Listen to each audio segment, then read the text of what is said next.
जी एगो बात बताई, ये दुनिया में सबसे अच्छा औरत के बा? तहार माई। और सबसे खराब औरत? हमार माई।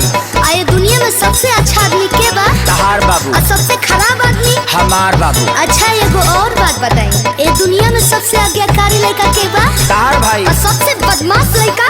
हमार भाई। Very good baby, very good.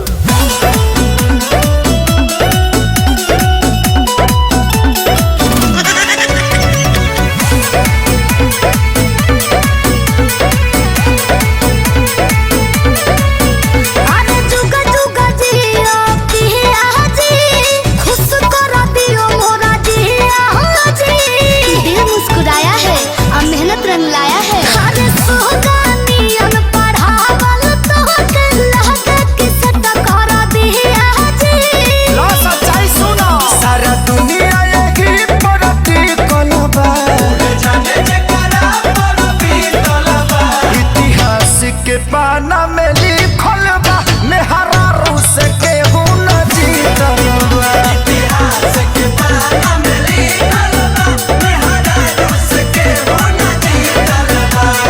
ए उठा ले रे देवा, उठा ले रे बाबा। अच्छा एगो और बात बताई, का हो? केकरा हाथ के खाना मिठाई लगेला? तहरा हाथ के। और केकरा हाथ के मिर्चाई लगेला? भौजाई के। So cute baby. एक और बात बताइए, बैंक बैलेंस कमा के किसको देना है? आपको। और किसको बताना नहीं है? बाप को। यस।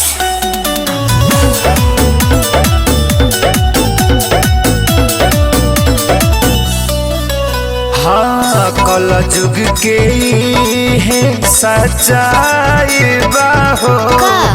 चुप रहले में सब कर भलाई बाहो। धरती पामे हर राज आइल बाहो। सारा मर्द समाज लड़ाई बाहो। तू लोग का बोलता हो? चुपचाप रहो लो। लोभेला रेंज दुनु में बखतरा। सोना कोनो मिलो बता हो बाटे पतरा। अच्छा ठोकर लगले पनु गवासी खलबा। इतिहास के पाना में लिखल बा मेहरा रूस के हुन जीतल बा। इतिहास के पाना में लिखल बा मेहरा रूस के हुन जीतल बा। हेलो, एगो और बात बताई, आपस के झगड़ा कहाँ सलटे के बा? घर में। अब कहाँ बतावे के नहीं खे? तारा नई हर में। एक आखिरी सवाल, ये दुनिया में सबसे सुंदर औरत के? तू। और सबसे खराब आदमी? हम। चलो 3 साल के सिखावल कुछ तो कमाई।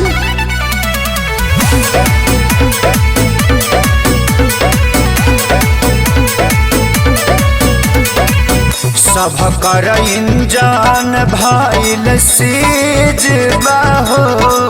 डॉक्टर एह चीज के मरीज बाहो। तो 5 लाख भूले तो भइल लीज बाहो।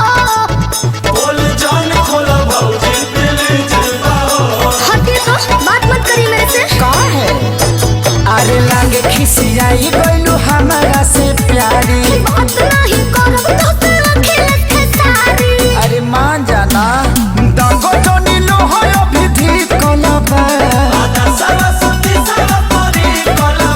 इतिहास के पाना में लिखल बा मेहरा रूस के हुन जीतल बा। इतिहास के पाना में लिखल बा मेहरा रूस के हुन जीतल बा। निमन निमन बाहुबली लोग के यहाँ था लग जाला। तू का चीज होगा?